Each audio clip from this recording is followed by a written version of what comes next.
Sa mundo ng basketball, may bagong kwento at direksyon. Mula kay Team Cone, lumutang ang usaping puno ng aksyon. Tungkol sa hinaharap ng Barangay Ginebra San Miguel na may tradisyon, mga anak ng alamat posibleng sumunod sa kanilang misyon. Sino ba naman ang aayaw? Wika niya ng may kumpiyansa. Kung talento rin lang ang pag-uusapan, siguradong may pag-asa. Si Justin Brownlee Jr., kanyang nasilayan na sa laban. Galing at husay ay kapansin-pansin, tila bituin na sisikat sa ulap ng laban. Anak ni Justin Brownlee, may galaw na kahanga-hanga. Sa murang edad pa lang, laro niya'y pangmalakasang liga na. Ayon pa kay Cone, may potensyal itong umangat pa. Hanggang NBA dreams hindi raw malayong makamit niya. Samantalang si JC Devance, hindi pa niya napapanood. Ngunit bukas ang isip, tiwala'y hindi nauubos. Anak ni Joe Devance na may pusong palaban. Posibleng sa Ginebra rin balang araw ay makipagsabayan.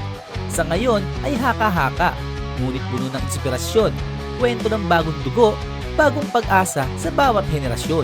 Sa mundo ng Ginebra, alamat ay patuloy na binubuo. Mga anak ng bituin, susunod na kayang magningning ng todo?